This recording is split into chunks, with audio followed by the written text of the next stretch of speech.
Mapayapang hapon Pilipinas! Ito po ang inyong balerina ng bayan, si Lisa Macuja Elizalde na bumabati sa lahat ng nakikinig sa DZRH Radio at sa mga nanonood sa DZRH TV, lalo na sa ating mga kasamahang alagad ng sining at kultura sa buong bansa. Ang Florante at Laura ay isang mahalagang akda sa panitikang Pilipino na isinulat ng tanyag na makatang si Francisco Balagtas. In fact, required reading ito sa ating mga paaralan at walang makakapagtapos ng high school na hindi man lang napag-aralan ang kwentong ito. Na umiikot sa mga tema ng pag-ibig, bayanihan, dangal, at mga pagsubok sa buhay ng dalawang nagmamahalan sa gitna ng mga naglalabang kaharian. Mula sa pagiging bahagi ng panitikan, ang Florante at Laura ay naisali na din sa dula, musika at pelikula. At ngayon, sa kauna-unahang pagkakataon, ay maisasayaw na din ito sa entablado bilang isang full-length ballet. Ngayong Oktubre ay itatanghal na ang world premiere ng Florante at Laura mula sa Ballet Manila. Ang adaptasyong ito ay bunga ng pagtutulungan ng mga batikang alagad ng sining. May bagong musika mula kay national artist Ryan Cayabyab, choreography nina Gerardo Francisco Jr. at Martin Lawrance, libreto mula sa makatang si Dr. Michael Corosa at marami pang iba. Layunin ng produksyong ito na magdala ng panibagong buhay sa kwento ni Balagtas gamit ang pinagsamang mahika ng ballet at yaman ng panitikang Pilipino. Kaya't huwag kayong aalis. Sa hapong ito, samahan ninyo kami sa kalahating oras ng masayang kwentuhan kasama ang mga key members ng production team sa likod ng Florante at Laura. Magbabalik po kami pagkatapos ng ilang paalala. Programang hatid ay sining at kulturang para sa lahat. Magbabalik ang Art to Art. Tinesting, sinuri, siniyasan. Ang resulta? Super effective ang Shield sa pagpatay ng bakterya at virus. Shield Antibacterial Soap. Believe ang mga eksperto sa Philippine Nurses Association. At si Mami. Tiwala ako sa Shield. Shield Antibacterial Soap. Napatunayang mabisa. Ang mga nurse, tiwala. Hello, Washi! Laundry day na naman! Yay! Anong meron? Mancha ng chocolate, putik, may libag pa. Kaya natin yan! With Pride Washing Machine Detergent, may triple stain-away formula. Tanggal ang makapit, madikit, at malupit na dumit mancha. Kaya easy-easy ang labada. Mula noon hanggang ngayon. All you need is pride. All you need is pride.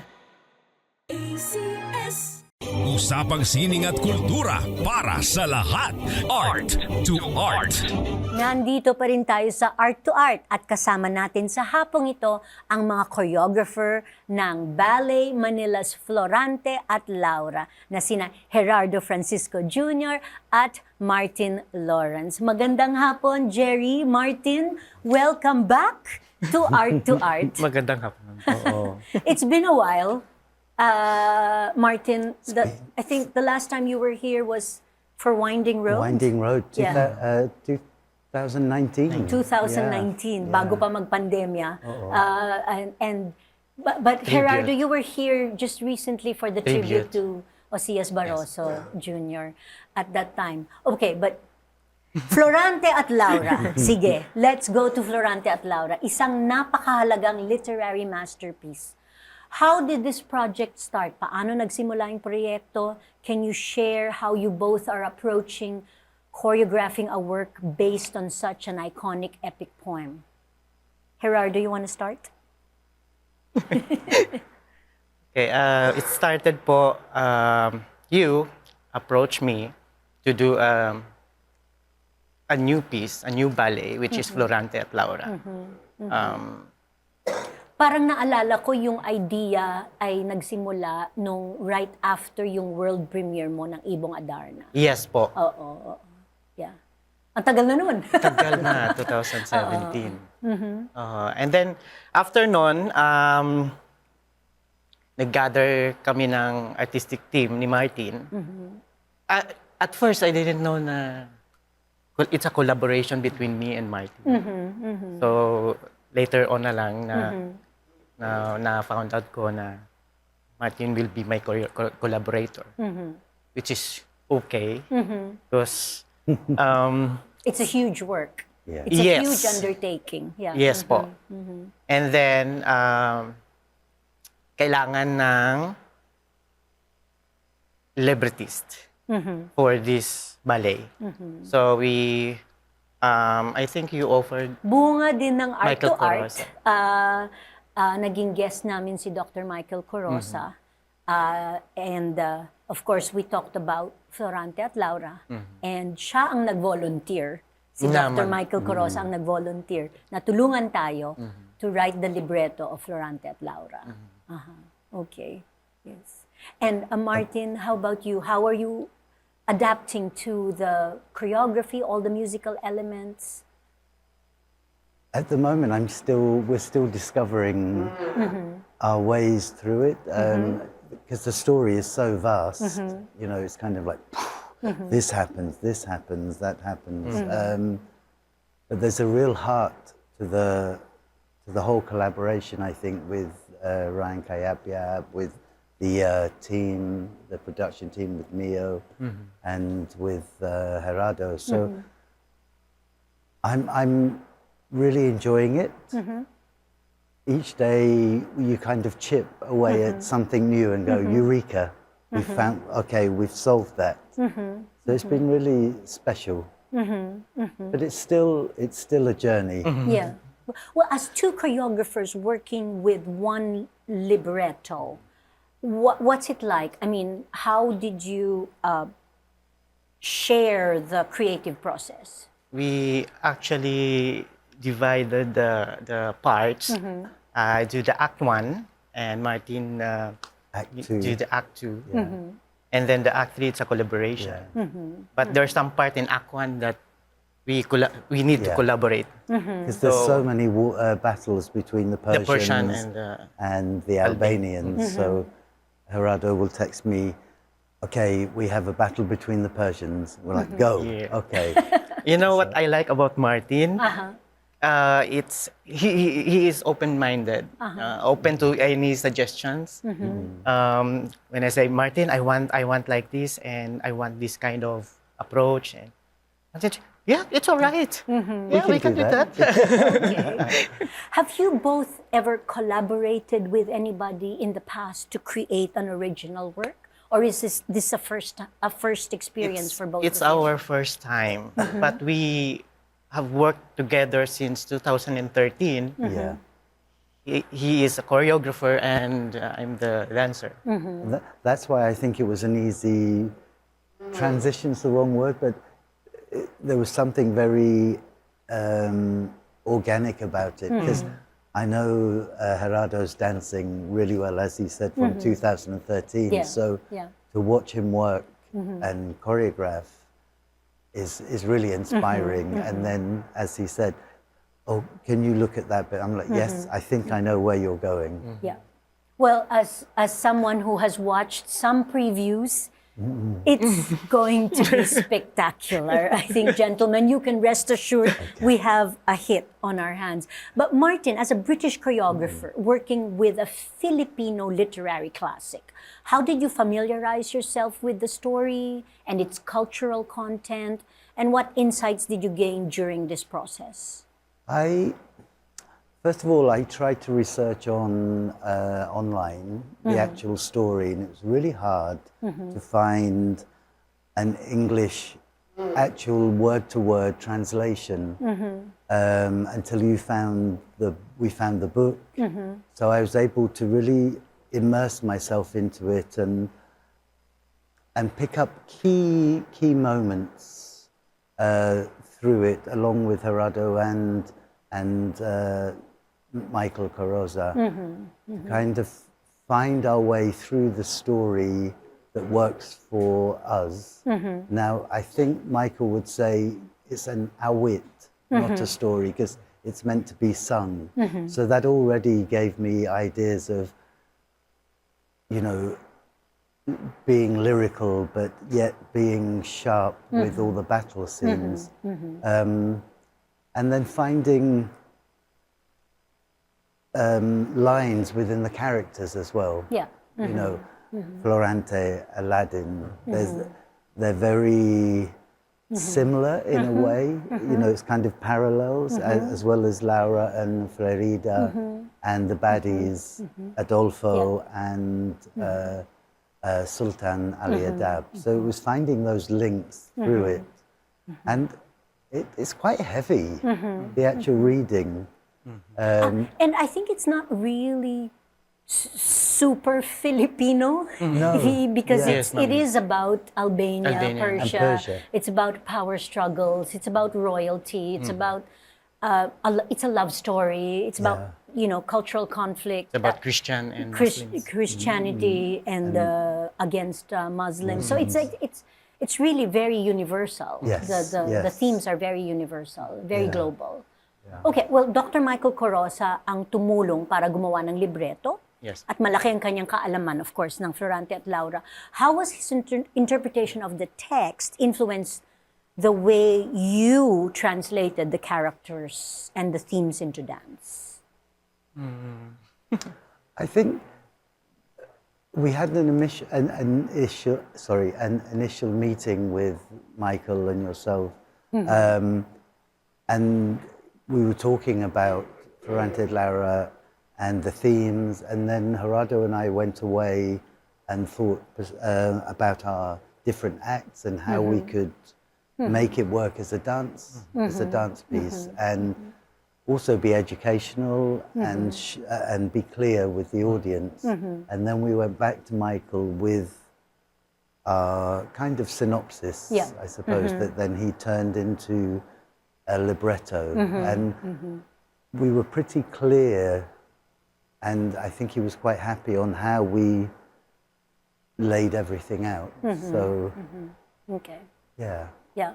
Okay, so how has the original score composed by national artist Ryan Cabiab influenced your choreography? I mean, were there particular musical elements that helped you define certain movements or sequences?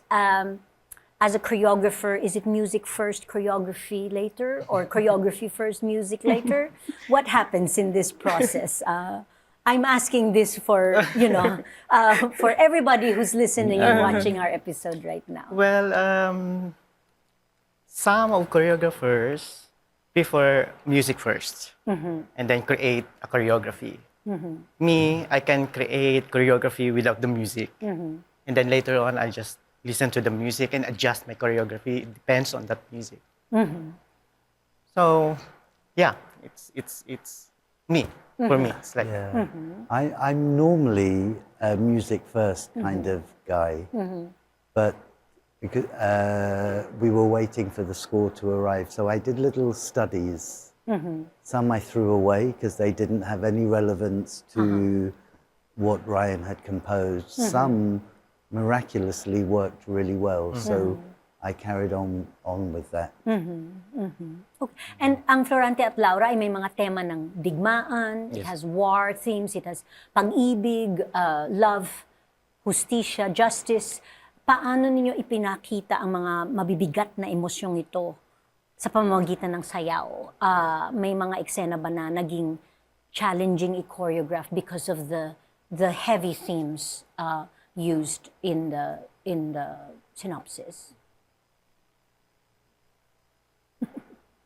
Well, wait. The approach of this choreography is different from the other ballets. Okay. No. Yeah. Martin and I working about the cinematic effect of this choreography. So yung approach nito, Ma'am Liz, is not just ballet, but it's like you're watching a movie. So parang cinematic effect. Yeah. So that's the approach of this choreography. Because I think, you know, especially with the battle scenes, there's so many of them. How, you know, the audience will be exhausted if we keep going with the arrows and the knives. Yes, and yes, so we've really thought about how we can change the battle scenes. You know, when you see in films like, what's the Great Wall, the slow-mo Just effects that motion. you have, you know, and the arrows just flying above. You know, how can we use those elements of film and put them into dance? So para na rin silang nanonood Nanood ng ng sine. movie, yes po. Okay. Alright. And of course, alam ng lahat yung pinaka-famous na eksena sa awit ni Balagtas ay yung nakagapos si Florante Yes sa, po. sa puno. Ako, inaral ko ito sa high school. So, syempre iisipin ng lahat, paano naman mo ilalagay yung sa sayaw, yung nakagapos si Florante sa puno, paano naman siya sasayaw? Okay? So, yun ang tanong ng marami. And in fact, I think even Michael Corosa asked the same question. Paano nyo gagawin sa sayaw yung nakagapos siya sa puno? Well, nangyari in that scene, ako yung gumawa ng choreography na yun. So, sabi ko, since hindi magamit yung kamay, why don't we use legs, feet, head, emotion, especially, the body. Kasi you can actually move pa rin eh. Kahit na nakagapos ka, you can actually move pa rin yung legs mo, yung head mo, yung emotion. Especially that emotion, you really have to, I told Joshua about this, na you really have to show your emotion, frustration, betrayal, pain. Yeah. When I watched the solo that Gerardo's created for Joshua, the struggle is real. Yes. Each time you see it, you really, you can feel that he is bound to this tree and the pain that, you know, he's been through. Yes. Well- Nung una ko ang nakita, napagod na ako. For maybe, Ma'am Liz, for a normal person, maybe yun yung thinking. Paano papagagalawin yung dancers na tapos. Pero sa amin ni Martin na choreographers, malawak yung pag-iisip ng isang choreographer. Yung exploration nandun. So, ganun po. And so, ano pa ang dapat abangan ng ating mga audience na may planong manood ng Florante at Laura? What can our audience expect from Florante at Laura? That's opening in 2 weeks' time. Something epic is what,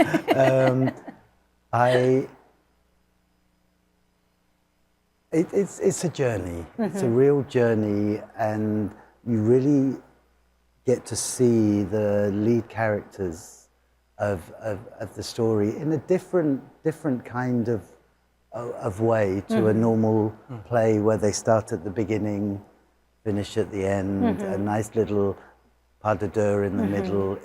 It's kind of shifted. Yeah. Actually, Ma'am Liz, our goal for this ballet is not just to entertain the audience, but to educate them as well.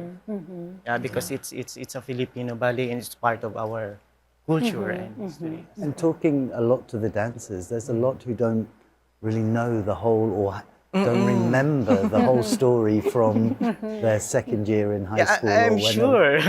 Some of our...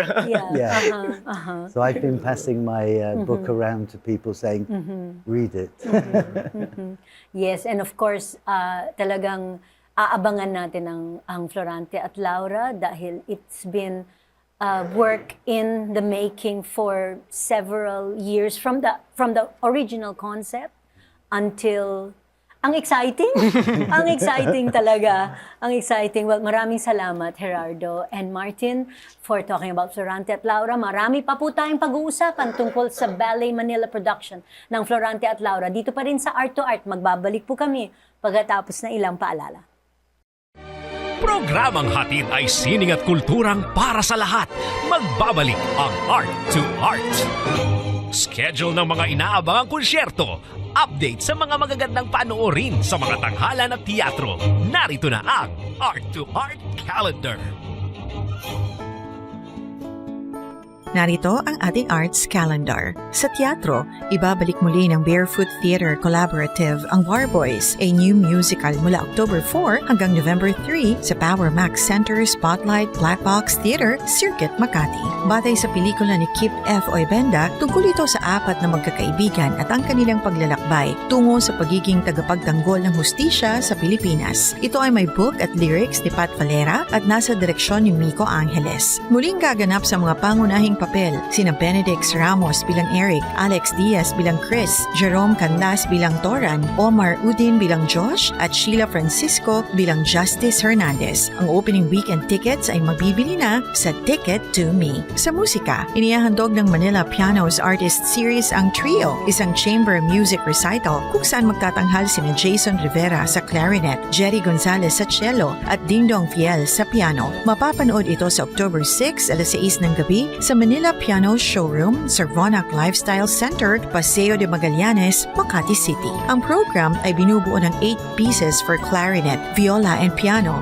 Opus 83 ni Max Bruch, Fantasy Trio, Opus 26 for clarinet, cello and piano ni Robert Muczynski at Trio for clarinet, cello and piano ni Nino Rota. Sa sining visual, inihahandog ng Cultural Center of the Philippines at ng Senate of the Philippines ang dalawang exhibit, ang Impressions at ang Viewpoint sa Ceremonial Hall at sa Conference Room ng Senate Building sa Pasay City. Makikita ang mga ito hanggang July 18, 2025. Ang Impressions ay nagpapakita ng printmaking techniques na ginagamit ng mga Filipino printmakers tulad ng relief, intaglio at serigraph. Tampok naman sa Impressions ang mga piling prints ng Filipino contemporary artists. Kabilang sa makikitang obra ay gawa ni National Artist Benedicto Bencab Cabrera, National Artist Arturo Luz, Ambi Abanyo, Virgilio Aviado, Elmer Borlongan, Phil de la Cruz, Imelda Cajipe Endaya, Brenda Fajardo, Romulo Olazo at Pam Yan Santos. Tinesting, sinuri, siniyasan. Ang resulta?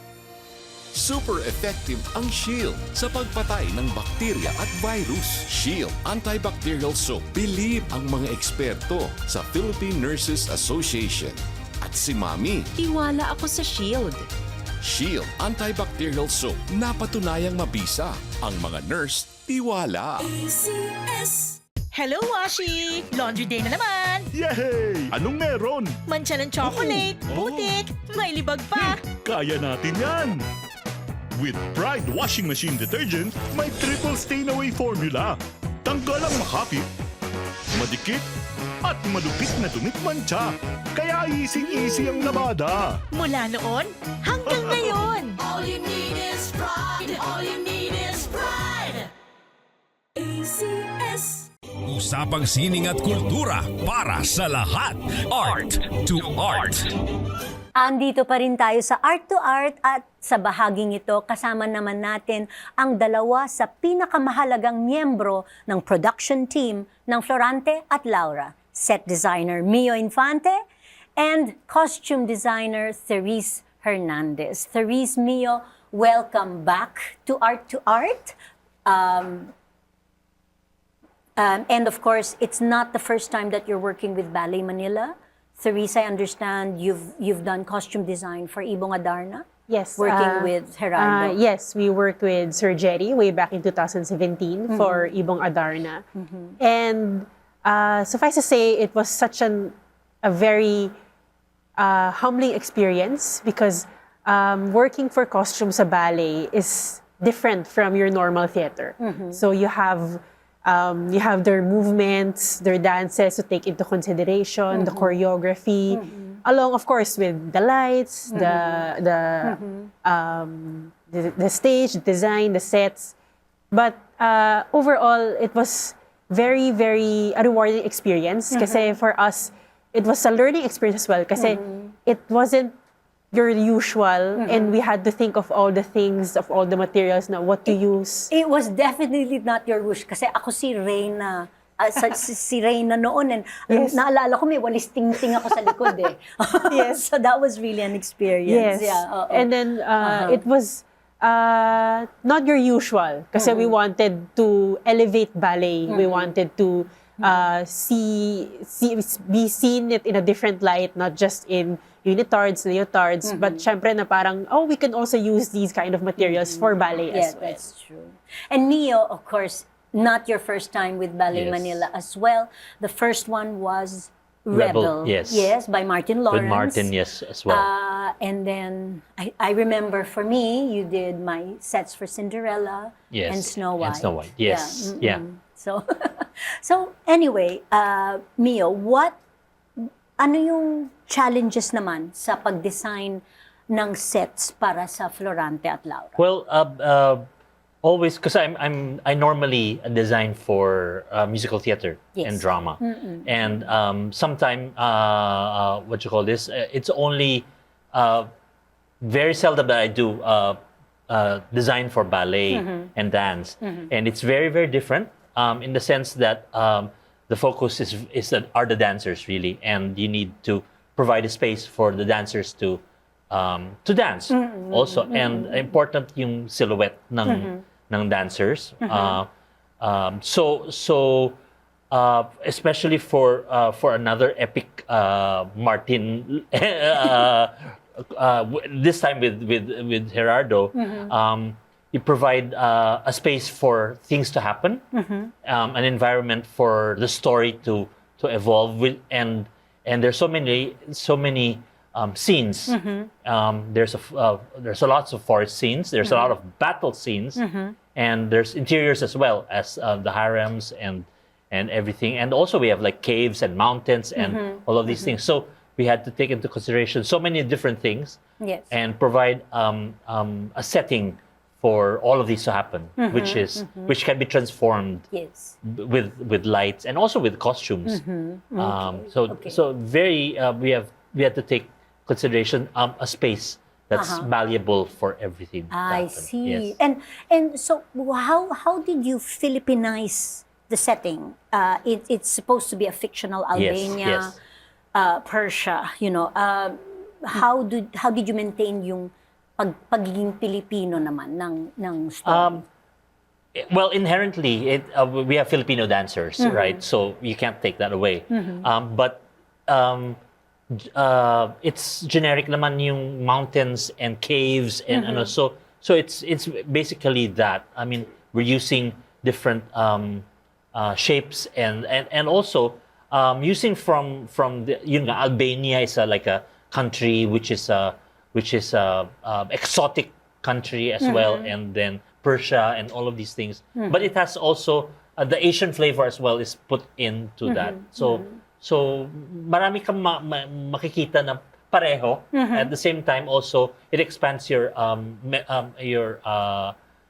imagination for all of the action and the dancing to happen. Yes. I'm sure marami na namang mga levels yan, no? Yes. Okay. Marami levels kasi may mga mountains, may mga ano, and it's also we're creating mountain ranges and caves, but it's the same time it's a metaphor for the journey of the characters. Yes. And when we initially talked with Jerry and Martin, the story of Florante is like two different journeys of the characters. So with that I thought of two different mountain ranges that create the landscape for the show to happen. Nung nakita ko nga yung scale model, napawaw ako. Yes. Napawaw ako kasi teka muna, paano natin maitutour ito? Hindi, pero of course, that's another story in itself. Yes. Okay. Okay, Therese, let's go back to you. Napaka-importante syempre ng costumes sa pagbibigay buhay sa mga iba-ibang mga karakter sa kwento ni Florante at Laura. So, paano mo in-approach yung pagdisenyo ng costumes para naman mapagsamahan ang historical at ang fictional elements ng story? Actually, for the costumes, our creative direction was how do we make them stand out, especially the main characters. How do we make them see, especially may war, di ba, na nangyari between Albania, Persia. So, how do we make them see, paano nila makikita na, ayun si Florante, ayun yung general, ayun. So, we utilized color blocking. We wanted na parang separated yung colors nila, not only for syempre, sa war, di ba, makikita mo naman iba yung armor ng different factions. Also, sa audience, makikita rin nila na, madali nilang makita na kung si who's who. So with that, we wanted to, of course, take into consideration yung character nila. Sino si Florante, sino si Menandro, sino si Sultan, General Osmalik. And then, incorporate namin din yung traits nila into their costumes, na sino sila. So with that, makikita natin na pag napanood nyo, na from afar, kahit papasok pa lang siya, si ano na yan, si Adolfo na yan, si ganito yan. And then, madali na lang din for the audience na na-emphasize yung pagsayaw nila, especially kasi nga, iba sila sa mga ibang characters na nagpe-play, ibang dancers na nagpe-play during that time.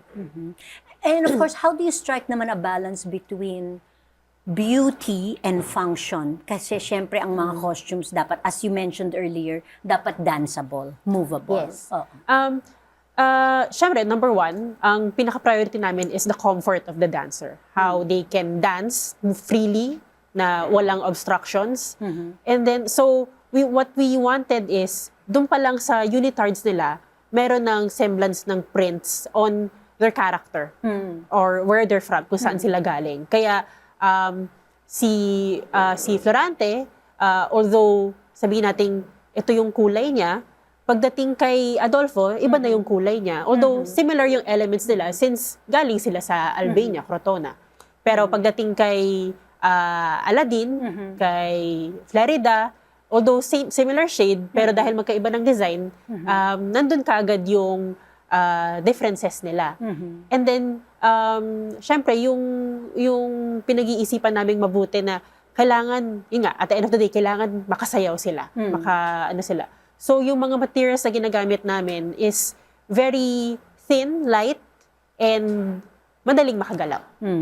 Okay. So, Mia naman, I think ang pinakamalaking difference since yung mga past works mo sa Ballet Manila is ngayon sa bagong Aliw Theater, meron na tayong malaking LED screen. So, how did you incorporate this sa iyong design? Well, actually, we're very fortunate to have that LED screen because nga, you can do a lot with creating depth. So,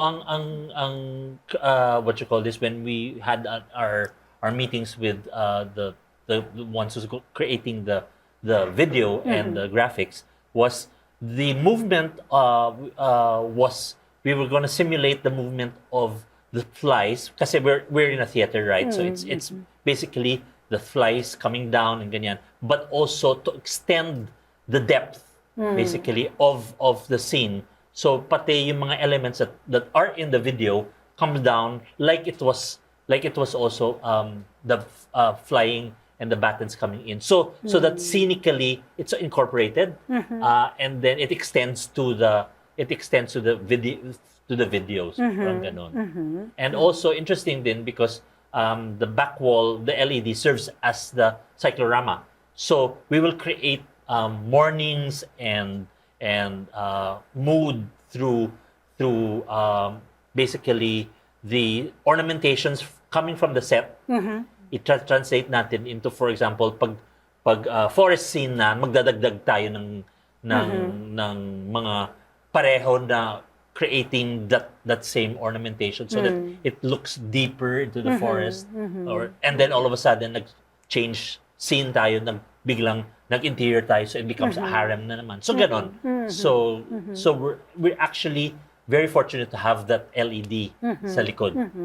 And ang understanding ko after talking to the two choreographers in the first part of the episode is ang feel nila, ang gusto nila is makakreate ng parang sine. Parang nanonood ang audience sa sine. At ang pagkaalam ko din is maraming paggamit ng flashback. Yes. So paano naman nakakatulong ang costume at ang set design sa sa overall vision ng mga choreographers natin?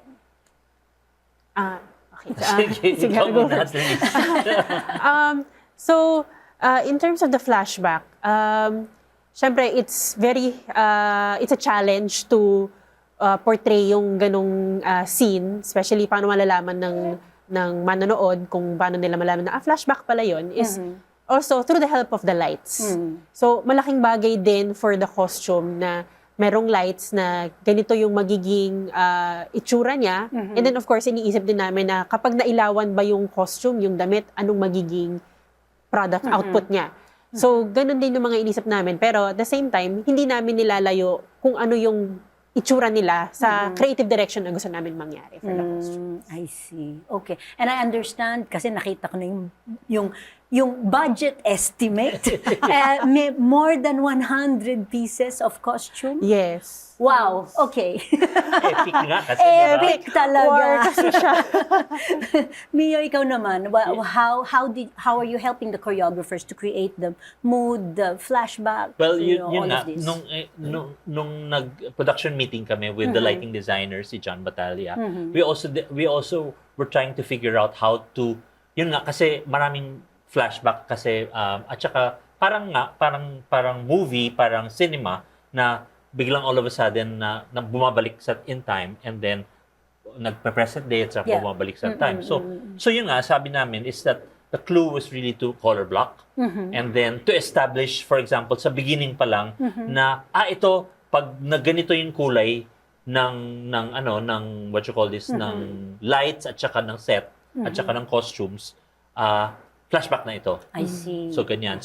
So pag na-establish na yun, hopefully naintindihan ng audience na pag ganito, mag-change ng color, for example. Although colors kasi mas bright I think sa pinag-usapan namin, bright kasi yung costumes and the lights for kasi nagko-color block tayo ng the different factions. Especially sa war, right? So, we were thinking na unsaturate natin yung kulay para magiging, ito nag-flashback kunyari. Parang naging sepia, parang ganon. Pero may kulay pa rin, pero nag-tone down ang kulay ng what you call this, ng ilaw, tsaka mas may konting sepia tones and ganyan. Tapos all of a sudden, pag now naman, pag back to the present, nag-full color naman siya, parang gano'n. I see. Okay. And how much time did all of this need from, concept, execution? There was a lot of time involved, especially collaborating with Sir Jerry, Sir Martin, Sir Mio, na it was, we divided it actually into 3 phases. So, phase 1 was understanding the piece, yung Florante at Laura mismo, na when was it written, ano yung setting nung piece. So, sabi namin, sige, let's take it from the classical, pero how do we make it modern? Paano natin ma-appeal to the modern audience? So, doon namin pinag-aralan talaga na gagawin nating modern yung design ng costume, but at the same time, still giving a nod to being a classical piece in itself. Kaya doon namin pinag-aaralan talaga na ito yung mga kailangang design. So, it takes time, pero since, syempre, there's so many great people working in this production, so many ideas coming in, pouring in, na we were able to, do it a lot fast. Hindi naman fast, but still, really good inputs are coming from everyone. So pagdating ng phase 2, which is the editorial phase, yan na yung pinag-edits na ito, bagay sa ganito, si ganyan, we take out this one, we put in this one, and then comes the final phase, the final design. Yeah. Okay. Mio, ikaw naman. Are you a fast worker? Yeah, I tend to procrastinate. But basically, for me naman, this is very, very, very interesting because it's a well-loved, what you call this, Florante and Laura is a well-loved tale. Of course, first part really is to understand the concept behind this production and also the research. Research takes time kasi to see what it entails, ganyan. And then after the research, you try to select things kasi na pwede nababagay. So with in set design basically, so creating that yun nga because nga it's set in different locales and different environments. So creating a visual grammar basically to tie it all in. So we had to look at the ornamentation of that time and then how to create that language that can go through into a modern for the modern audiences, di ba ganyan? So yun, then after that we then look at the choreography kasi very it has to match the choreography and oh my gosh, the choreography was amazing. Yeah, I was about to go into that. Anong dumaan sa isip ninyo after watching that first rehearsal? Ang hirap. Ang napanood namin, opening pa lang yun, akala namin yun na yun. So yeah, and it had the dancers are very athletic. The choreography is very athletic. So kailangan mo rin bagayin yung for example the stage, the set para sa movement nila. Yes. Para para unified siya. Okay. At the same time, si Sir Martin and Sir Jerry wanted things, for example, na okay, parang gusto nila, like for example, it's may caves, at saka ganyan. So creating environments for that to happen. So yun. At saka, Siyempre may puno. May puno. Oo, na nakagapon si Florante. Tapos pati rin na yung puno nga, tapos biglang all of a sudden nasa forest tayo. At saka then all of a sudden nasa interiors tayo. So ganyan. So creating that can also with the help of lights and so nag-iiba siya, for example yung materials pwede mailawan at saka nagiging green or whatever at saka nagiging forest kaagad. Tapos all of a sudden pag lagay ka ng screen, naging interior kaagad. So ganyan. At saka makikita natin kung red siya. Eto nasa itong bayan na sila. Tapos pag mag-change ang color, ay, ito na mga ibang tao na naman sila. Tapos yun. I see. Okay. Well, world premiere sa October 12 na. Gosh. Okay. Oh my gosh. In 2 weeks time. Ano ang aabangan ng mga audience natin as far as costumes and sets are concerned sa Florante at Laura? Sana magustuhan nila and hindi maging limited yung thinking nila na pag ballet, it's all just unitards and tutus and na kaya ding gumawa ng something different, especially for this beloved piece talaga na Florante at Laura na hindi lang nalilimit sa mga everyday na nakikita natin na marami tayong pwedeng gamitin for costumes, marami tayong pwedeng i-source out for it na sana maging inspiration for everyone na ito yung pwede nating gawin. Marami tayong pwedeng gawin for costumes. Okay. Mio? World premiere in 2 weeks Actually, feeling ko mawawaw sila. Yung hindi nila akalain na ganito yung, oh my gosh, ganyan as Therese said, kasi the notion na ballet, ganito ang klaseng ganyan. Ito parang action-packed siya kasi. Parang ang dami nangyayari. Parang gulat factor talaga. Gulat factor. And then parang feeling ko ma-overwhelm sila na, oh my gosh, ganito pwede mangyari pala sa ballet, sa dance, na you can be at the edge of your seat. Para ka nanonood ng sine. Na parang ganyan. Tapos, ay, nangyayari. Tapos all of a sudden, pagkatapos parang, nakahinga ako. Ganyan. So, ganon yung feeling ko, so, it's actually going to be very exciting. It is. And then also with, of course, with the music of Maestro, national artist, Maestro Ryan Cayabyab. And a live orchestra. Of orchestral so Filipino it's going to be a youth, feast for the senses. Talaga. So, napakarami nating aabangan. So maraming salamat, Therese Mio, Thank sa you very pagdala much niyo for sa aming inviting programa. us. Thank you. And ang dami talagang aabangan sa Florante at Laura sa October 12 na po, 8 p.m. in Aliw Theater, world premiere of Ballet Manila's Florante at Laura. Huwag ninyong kaligtaan. Mga kaibigan, It is going to be on October 12, 13, and 19. Again, original music by national artist Ryan Cayabyab, played by the Orchestra of Filipino Youth, based on the libretto of Dr. Michael Corosa. Our choreographers, Gerardo Francisco Jr. and Martin Lawrance, our costume designer, Therese Hernandez, Mio Infante, our set designer, lights by John Bataya, and a whole lot more.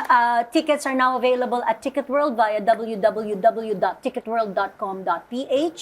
Para sa ibang mga detalye, pumunta lamang sa Facebook page ng Ballet Manila at sa Instagram din. Hanggang sa susunod na linggo, samahan ninyo kami ulit dito sa Art to Art, kung saan ang usapang sining at kultura ay para sa lahat. Ito po ang inyong balerina ng bayan, Lisa Macuja Elizalde, nagpupugay sa artistang Pilipino.